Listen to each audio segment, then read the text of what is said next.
téléspectateurs, nous venons encore près de vous. Pour ceux qui sont aux États-Unis, nous disons bon après-midi. Pour ceux qui sont en RDC, nous disons déjà bonsoir. Nous présentons l'émission Lumière du Congo. C'est un magazine où nous allons parler sur la situation politique de notre pays. Et nous recevons aujourd'hui M. Rémi Olembo. C'est un citoyen congolais qui vit aux États-Unis. Et nous allons parler sur tout. Nous allons donner notre numéro de téléphone. Prenez ces numéros et donnez-nous des questions. Et à la prochaine émission, nous poserons encore de nouveau au pasteur Rémi. Si vous n'êtes pas satisfait pour l'émission d'aujourd'hui. Bonsoir, M. Rémi. Bonsoir, monsieur. Nous vous recevons dans l'émission Lumière du Congo. Et nous allons parler de la politique congolaise, l'actualité qui brûle pour l'instant. Et je crois que... Quelle lecture faites-vous sur la situation politique en RDC? D'abord, merci beaucoup, mon fils Didier. Je suis très content d'avoir été reçu dans votre émission, votre plateau de télévision Lumière du Congo. Bon, je pense que je suis bien placé pour parler de la lumière. Ouais, donc, vous m'avez demandé, je pense qu'on peut se tutoyer aussi. Parfois, je vais le faire, je vais faire les deux. Je te remercie d'abord de m'avoir choisi. Je pense que c'est l'une première aux États-Unis sur la lumière du Congo. Merci d'abord pour ça et je rends grâce à Dieu pour cette opportunité. Parce que sans le souffle de vie, on ne pourrait pas aujourd'hui être là. Voilà, quelle lecture je peux faire de la situation politique aujourd'hui au Congo? La seule lecture que je peux passer d'abord, je peux faire sur le Congo, c'est d'abord faire une marche en arrière. Il n'y a rien d'extraordinaire qui s'est déjà fait au Congo, mais jusqu'à présent, ce que nous pouvons saluer d'abord, c'est la liberté d'expression, liberté de mouvement et absence de brutalité, par exemple policière, sur la population. Cette même police, on n'a pas changé d'acteur dans la police. C'est cette même police aujourd'hui qui accompagne la population, qui accompagne des gens. Hier, la police était, comment on peut dire ça, c'était la police qui attaquait hier, qui était le bourreau. Mais aujourd'hui, la police devient la victime. On a vu quelques policiers être hospitalisés. Bref, politiquement, je peux dire qu'il y a un petit calme. Il y a un petit calme. Je ne suis pas en train de vanter, mais il y a quand même un petit calme dans la vie au Congo, d'une manière générale.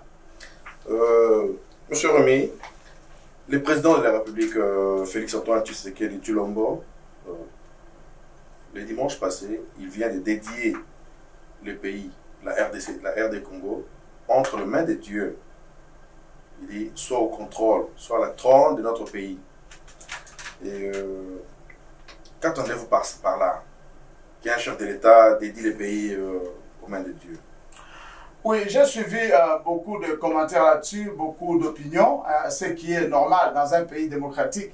Mais il faut d'abord aller à la base, parce que parler pour parler sans source d'inspiration, je pense que c'est un danger dans la pensée de l'homme, dans la philosophie même de la vie dans un pays.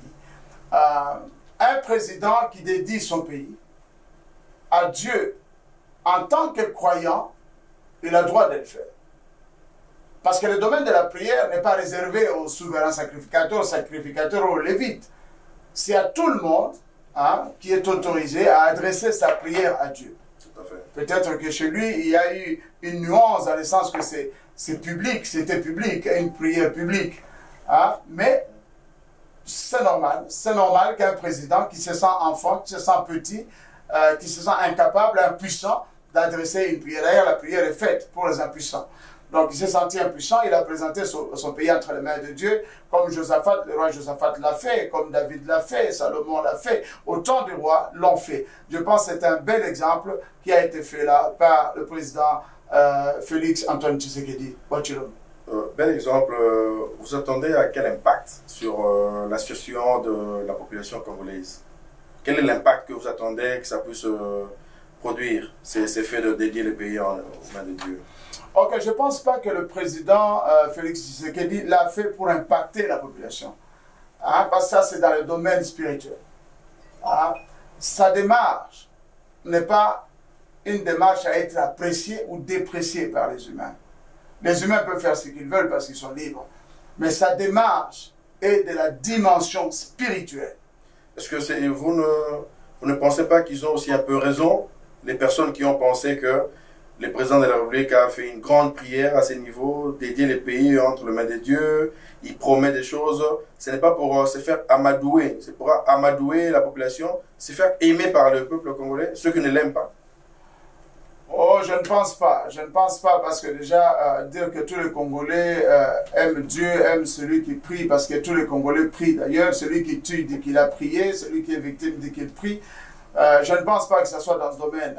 Je peux comprendre la démarche du président, c'est simplement, il n'y avait pas de salle, il n'y avait pas d'endroit pour contenir cette réunion, donc ça a été un stade.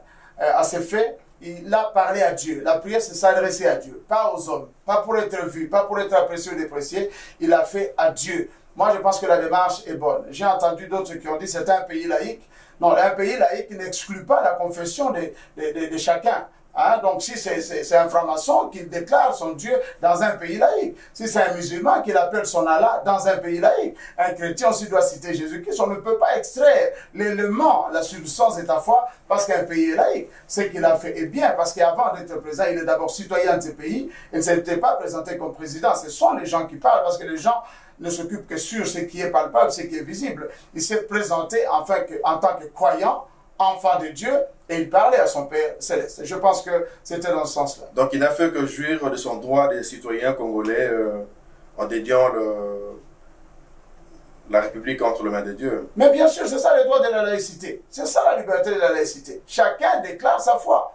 Si la laïcité, c'est exclure ta foi en public, ça, ce n'est plus la laïcité. Ce n'est plus la vraie laïcité. La laïcité, c'est la liberté d'exprimer ta foi dans un pays quelconque. Monsieur Rémy, en RD Congo, les alliances se font, se défendent. Ça, point n'est besoin de rappeler l'histoire.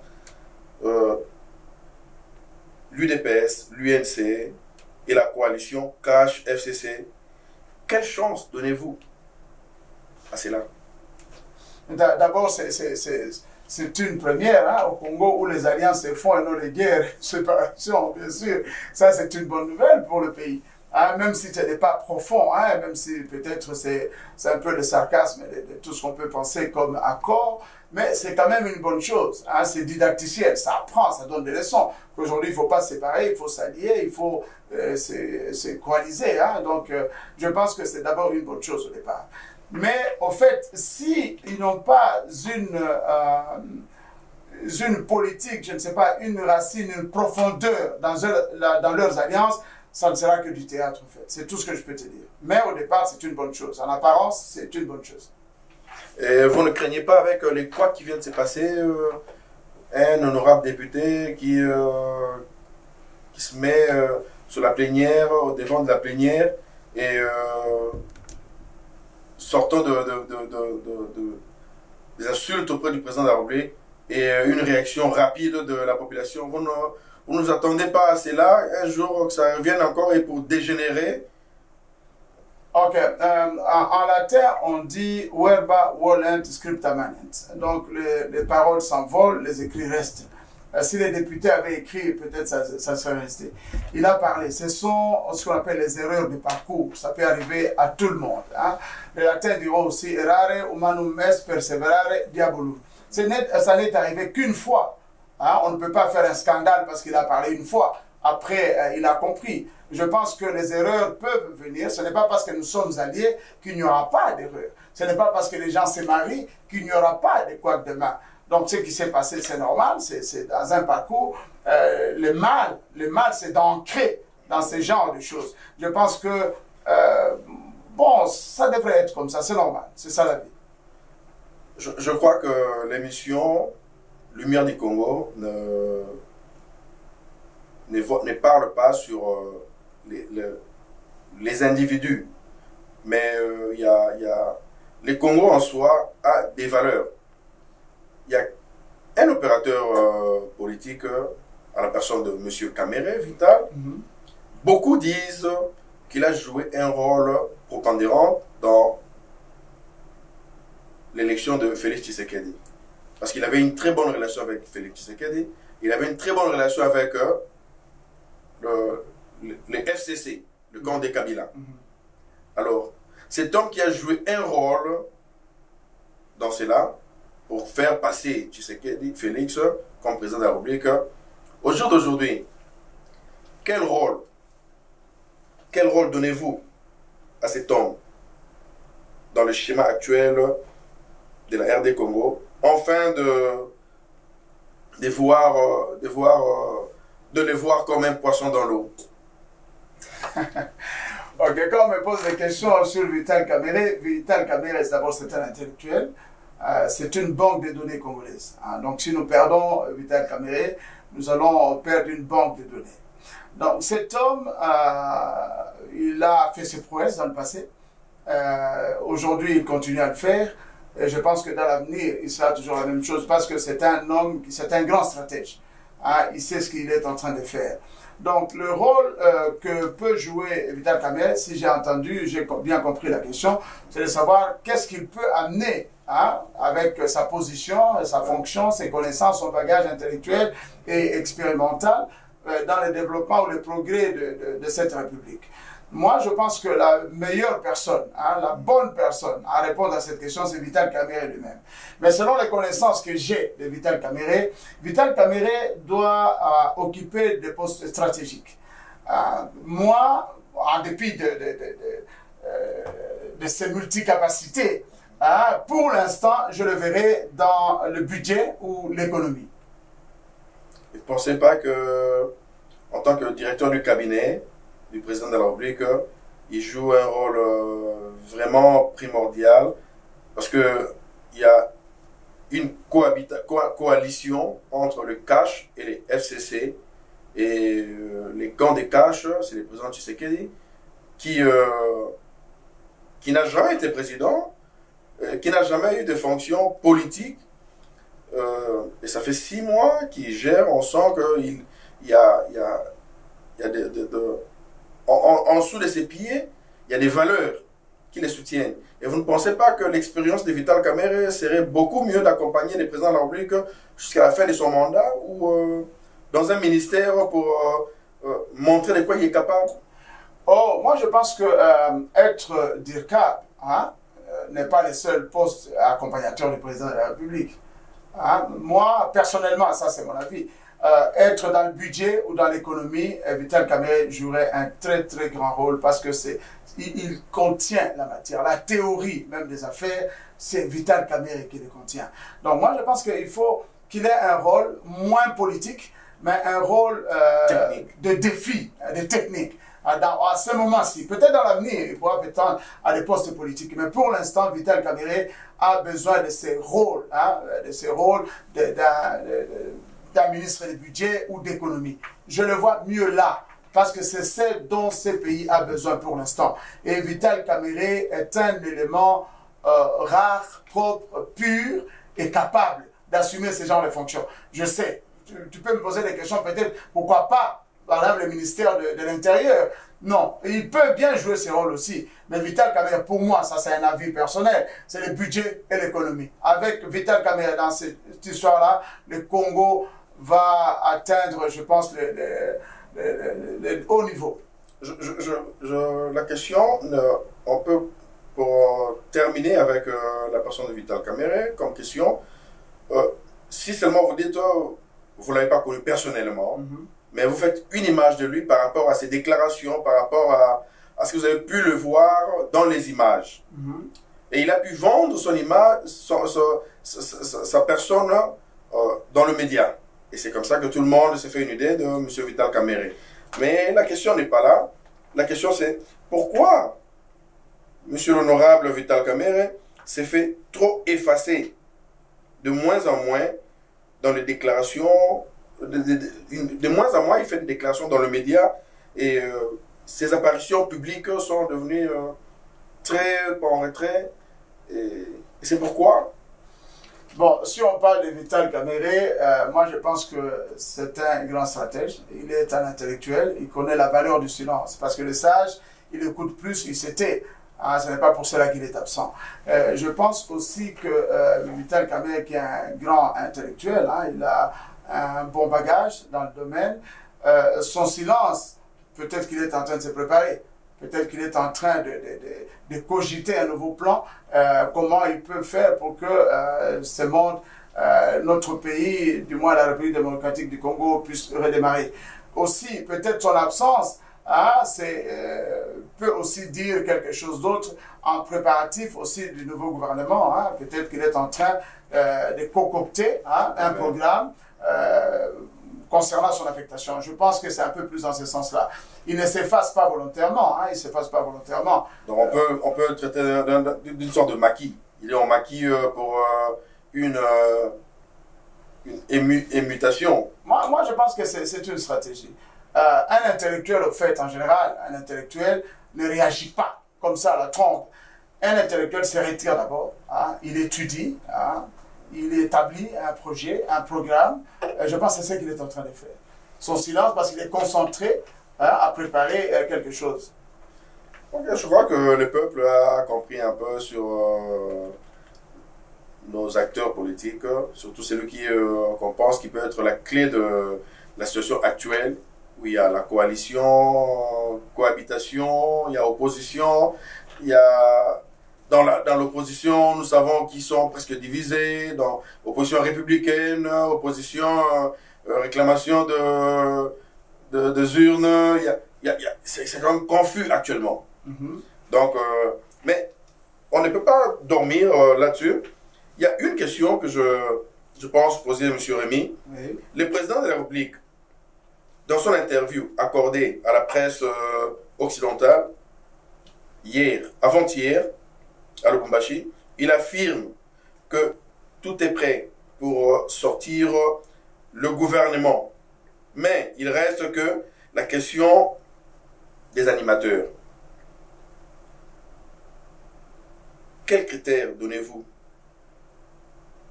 à ces animateurs qui vont composer le gouvernement? Vous pensez que cela peut bien jouer dans l'expérience des individus, dans le profession, dans la probité morale, ou quelqu'un qui a beaucoup étudié, et le pays a besoin de ces genres de personnes pour voir les Congo émerger. Ok, moi j'ai toujours déclassifié les études hein, pour engager quelqu'un par rapport aux études, et surtout pour diriger un pays.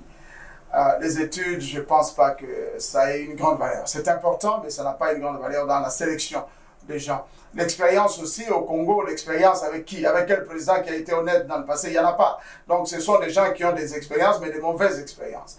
Donc on ne peut pas penser là-dessus. S'ils ont des expériences dans leur carrière à cause du temps, dans la longueur de temps, ils peuvent être des conseillers, parce qu'être conseiller, ça peut être une bonne chose. Mais ce que moi, je pourrais donner comme avis en tant que citoyen, c'est de dire ceci, il ne faut pas reprendre les gens qui ont fait des erreurs dans le passé. Il ne faut pas prendre quelqu'un par rapport à son expérience. Nous avons beaucoup d'expérience malencontreuse dans le passé de plusieurs acteurs politiques aujourd'hui. On peut prendre aussi de nouveaux, hein, les poulains, ceux qui peuvent arriver aujourd'hui sur le marché, c'est par rapport à leurs idées. Il faut leur donner la chance de défendre aussi leurs idées. Moi, je pense que cela va apporter une bonne toilette hein, à la classe politique et dirigeante congolaise pour que nous puissions démarrer d'un nouveau pied. C'est tout ce que je peux penser et je peux dire maintenant. Monsieur Rémy, savez-vous qu'on a toujours dit il n'y a jamais de mauvaises troupes, il n'y a que de mauvais chefs. Et vous avez évoqué, par la lecture de la situation politique en RDC, que la même police qui, à tout moment qu'il y avait marche, on devait compter les morts, les blessés. Et la même police qui reste, mais avec une nouvelle direction, la même police accompagne les marches. Et vous ne pensez pas que les animateurs, les animateurs politiques de l'époque ne suivissaient pas la ligne de conduite de leur chef de file, que ces mêmes personnes peuvent changer aujourd'hui par rapport à une nouvelle donne où le président Félix Tshisekedi, il parle de la corruption, combattre la corruption, l'inégalité, l'injustice, vous ne pensez pas que ces gens-là peuvent aussi jouer un rôle important par rapport à leur expérience et Bon, personnellement, l'expérience pour l'instant, quand on parle de la police, ce sont des personnes, ce sont des départements qui agissent. On peut dire des départements réactionnaires. La police ne pense pas comment faire. On lui dicte ce qu'il faut faire. C'est ça la police. Donc on ne peut pas imputer les erreurs de la police directement à la police. Mais ce cas de la police est unique. On ne peut pas généraliser ça, par exemple, dans le ministère du budget, dans la douane, ainsi de suite. On ne peut pas. Ici, la police agit selon les ordres. Et cette réalité n'est pas généralisée. On ne peut pas généraliser. Okay. La police aujourd'hui répond à l'ordre de leur commandant suprême, qui est le nouveau président, l'actuel président Félix Tshisekedi. Parce qu'il a dit, je ne veux pas que la population soit brutalisée. Son père lui a laissé le fameux slogan qu'on lui chante partout, le peuple d'abord. Donc, si tu tues le peuple, tu réuniras sur qui? Donc, ça c'est aussi une maladie de certains dirigeants africains. Tuer le peuple qui, en fait, c'est le peuple qui fait qu'un président soit un président. Mais pourquoi tuer le peuple? Donc, il faut avantager plus le peuple afin de réussir sa mission. Donc, je pense dans ce sens, on ne peut pas généraliser le cas de la police. La police, c'est vrai, dépend d'un chef, mais pas partout. Nous arrivons vers la fin de l'émission. Nous avons une question, et ça demande beaucoup d'intellectualisme et des connaissances. Dieu pourvoit. Monsieur Rémy, il y a une fuite des capitaux en RDC. Oui. Comment éviter la fuite des capitaux et amener la paix définitivement à l'est de la RDC? Ok, s'il y a la fuite des capitaux, ça c'est la première question. Et puis, si j'oublie de répondre à l'autre sur la sécurité, je te prie de me le rappeler. D'abord, moi j'ai toujours imaginé, j'ai toujours pensé, ça fait depuis longtemps, alors que j'habitais encore à Bruxelles, j'ai toujours pensé, lorsque j'étais conseiller de certains hommes politiques, je leur disais une chose. À l'époque où nous sommes, 21e siècle, nous ne pouvons plus nous battre question de nationalité, nationalité, nationalité. Tout ce qui occasionne la fuite des capitaux, ce sont des personnes qui ne se sentent pas à l'aise au Congo. Le Congo, ce n'est pas leur pays. Vous me direz qu'il y a des Congolais aussi qui peuvent occasionner cela parce qu'ils sont influencés. N'est-ce pas? Exact. Donc, ils sont toujours des intermédiaires. Je ne pense pas qu'un Congolais va imaginer aujourd'hui sortir avec des millions. Parce qu'ils savent qu'un Congolais qui fuit avec des millions à l'étranger, on finira par bloquer ces millions. Il ne va pas en profiter, ses enfants ne vont pas en profiter. Donc, ceux qui font fuir les capitaux, ce sont les étrangers par truchement des Congolais. Ça, je le crois de tout mon cœur. Donc, pourquoi ne pas faire des lois comme ici aux États-Unis, par exemple? Tout citoyen, qu'il soit blanc, jaune, rouge, kaki, tout ça, qui naît dans ces pays, a le droit d'appeler le Congo son propre pays. Je connais des associations à Bruxelles, en Belgique, où les Belges qui sont nés avant l'indépendance réclament la nationalité congolaise. Si aujourd'hui on donnait la nationalité congolaise à tous ces Belges qui sont nés au Congo, ils rentreront au Congo, il n'y aura pas de fuite des capitaux. Ils vont garder l'argent au Congo, les banques seront congolaises, ils vont gérer cet argent. Voilà, pour moi, la seule solution à la fuite des capitaux du Congo, c'est d'accorder la fameuse nationalité congolaise aux personnes qui veulent investir au Congo, qui veulent rester au Congo. J'ai suivi même un reportage sur la Turquie. Vous savez que la Turquie dit que la personne qui a un projet pour faire développer la Turquie a droit à la nationalité turque. Vous savez pourquoi ils ont fait ça? C'est pour garder l'argent en Turquie. Pour des siècles et des siècles. C'est une bonne stratégie, n'est-ce pas? Exact, exact. Ok. Maintenant, parlons maintenant des guerres. Aujourd'hui, au Congo, c'est le seul pays au monde où on dit que les Congo, les Rwandais nous ont envahis, les Burundais nous ont envahis, les Ougandais nous ont envahis. Ça n'a plus de place, ce genre de discours. La terre est une. Si tu ne veux pas qu'un Rwandais entre au Congo, il va y entrer par Internet. Vous comprenez? Exact. Alors il faut bloquer tous les Rwandais aussi dans Facebook et ainsi de suite. Ouvrez les barrières, faites les affaires, communiquez, partagez. C'est de là que vient aussi le développement. La Bible, les Juifs, Mais aujourd'hui, nous la professons. Je sais que les meilleurs serviteurs de Dieu aujourd'hui, ce ne sont pas les Juifs. Les meilleurs serviteurs de Dieu aujourd'hui, ce sont les étrangers qui n'ont rien à voir avec Israël. Donc les Rwandais aussi peuvent contribuer au développement du pays. L'Ougandais aussi peut contribuer à une seule condition, c'est le climat de prospérité, le climat de sécurité qui manque à ces gens. Je pense que nous avons tous à prendre de l'autre et à donner à l'autre. Voilà tout ce que je peux te dire aujourd'hui. C'est la nationalisation. Monsieur Rémy, au lobby, presque nyonso, il y a situation en Boka. Et je crois que les gens la ligne quand même tout le bas lingala parce que tout ça va congolais et manifester moni ba benga bambiso baza ba congolais. Il y a des congolais et des congolais.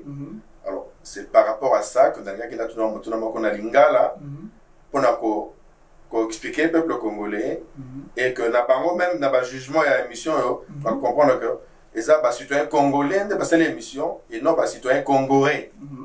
Alors, au Kolbani, il y a une marche pour la journée à l'élo. Il y a une marche pour la l'élo. Il y a que Félix Tshisekedi a voté qui est depuis décembre, qui fonctionnait en janvier, si tu as commis en juillet, en juin, il y a un chômage, chômage. Alors, opposition et psy bango, pour que nous marcher, parce que solution n'a ceux qui vont marcher, des beaucoup de solution comme pays États-Unis, comme France, il fallait pas bimisa makasi na bango pour que arracher l'indépendance. Mais pour la Congo, il faut arracher l'indépendance, mais pour arracher le développement na bango. Alors, bimi nanzela lelo, batamboli, de partout. Et là, on a pas citoyen na biso. Bon, yambo na oloba ke marche eza mabete, eza eloko malamu parce que ezali moyen démocratie epesi na mutu nyonso pote atambusa makanisi na ye ayokama na musika, eza eloko moko malamu toki ko reprocher bango yango te. Mais eloko mususu lelo ezali le 30 juin.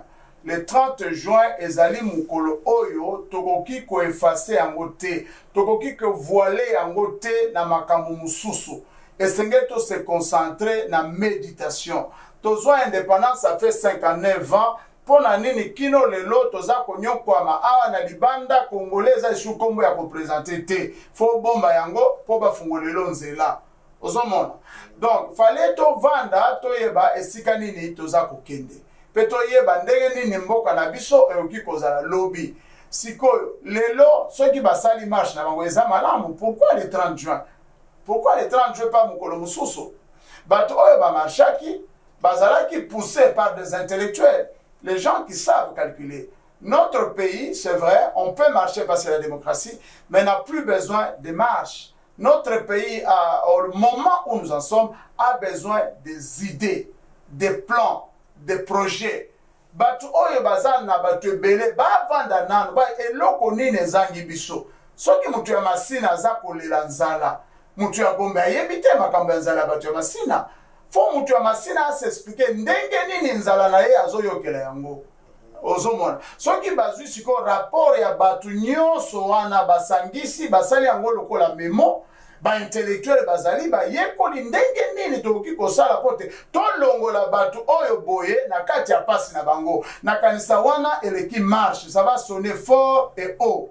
C'est pourquoi na zakoloba ndenge wana. En tout cas, pour na makambo ya social makambo nyonso na ekoya na yoki ba soldats lelo bakobanda ko soigner bango gratuitement, bamso basi bazwi soki ba mai bazwa mai te pendant des décennies. Ozomona na kanisa eloko pe ya malonga ezali kimia bosembo na kati ya mboka, to batela mboka yango kimia ezala kasi mutu na mutu aya na makanisi na ye pote mboka oyo lelo etelema. Merci. Ben, je crois que aussi c'était la moto na moko na baki ko ndengeni to quoi amener la paix définitive na est à Congo, que mboka comme na kimia libela idée nous en avons qu'on a solution définitive, il y a Kimia na Congo. Ok, ceux qui n'ont lobby n'a aucune sa solution pour la Kimia Congo na Est n'a aucune cause à la prétentieux, hein, parce que il faut pour qu'il n'ait sa une solution, il faut qu'il y ait une réelle cause. Hein, mais n'a que la cause elle est plus hein, dans le cadre et à profit. Hein. Il y a les gens qui veulent gagner plus que tout le monde. Alors pour eux, tant qu'il y a les désordres, ils peuvent piller facilement.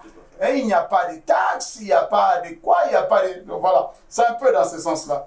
Donc, moi, je pense que Kimia na Est à Congo, c'est d'abord bien pour la morale. Muto ya za mutu. Aibi atata soka za milliardaire. Akotika la libela na mukilo yote. Batu nyonso baya na makanisi ya koloba. Toye bako kabola bozui. Kimia na Est à Congo okokota. Na yoki déjà gouvernement eza ko travailler avec l'ONUSCO.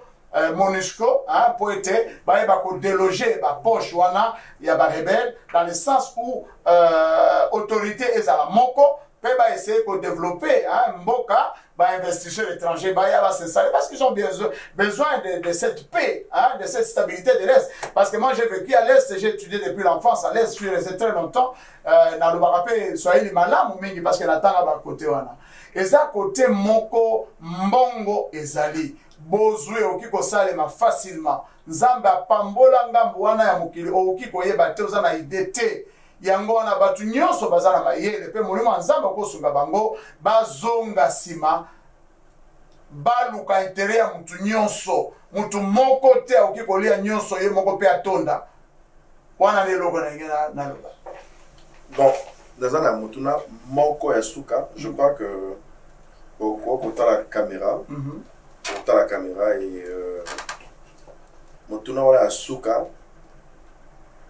le chef de l'État, Félix Antoine Tshisekedi Tshilombo, Azana na Ituri, na Est, a fêté 30 juin Kuna.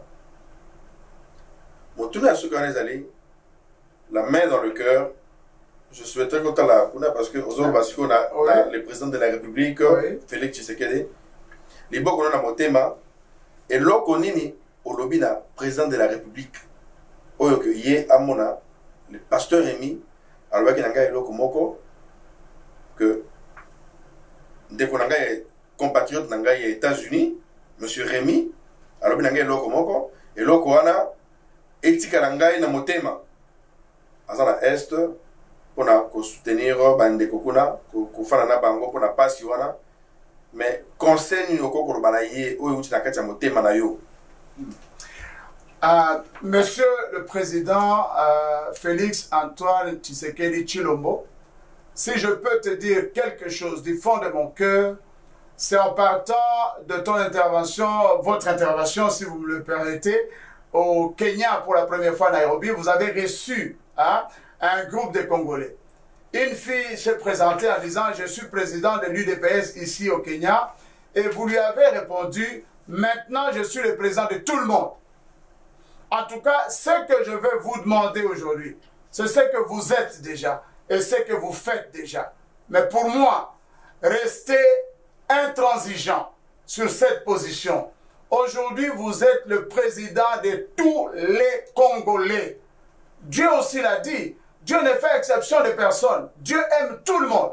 Si Dieu pouvait vous donner son cœur, afin de continuer, ce n'est pas moi qui vous apprends à l'être, vous l'avez déclaré. Ce que je veux simplement, c'est vous rappeler et de garder votre position intransigeante que vous êtes le président de tous les Congolais sans choisir, sans distinction aucune. Voilà, c'est tout ce que je pourrais dire à mon président, Antoine Félix Tshisekedi Tshilombo.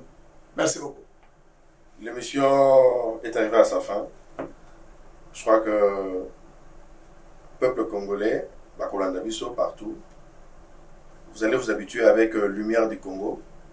Nous avons des journaux à Kinshasa et article, point de vue aux États-Unis, un journal Lumière du Congo en RDC. Merci beaucoup, monsieur Rémi. Vous êtes à Atlanta, résident d'Atlanta, et tout petit Longonia. Et je crois que c'est à Soukate, deuxième émission Kozala, troisième émission Rosala, par rapport à la question où les téléspectateurs continuent de la biso. Ce que Rosala disponible, il y a quand même de nouveau. Parce que tout ça a besoin, il y a conseils de partout, il y a des citoyens congolais, partout à l'étranger, expérience pour ça dans le Libanda, c'est que et ça en pratique dans le Congo, pour tout le monde au Congo est développé. Je crois que. C'est moi qui vous remercie, Lumière du Congo. Merci beaucoup à la personne de M. Didier. Que Dieu vous bénisse et puis bien de bonnes choses. Je souhaite un bel avenir à Lumière du Congo. Comme c'est la lumière, je pense que vous irez très loin. Les ténèbres ne pourront jamais vous arrêter. Amen. Merci beaucoup. Amen. Vous avez fêté les 30 juin aujourd'hui? Ah oui, je l'ai bien fêté. La fête de l'indépendance. Oui, devant mon serment d'ailleurs, j'ai souhaité à tous les Congolais joyeuse fête d'anniversaire. Joyeuse fête d'anniversaire à tous les Congolais. Merci beaucoup. Je vous en prie. Merci. Ouais.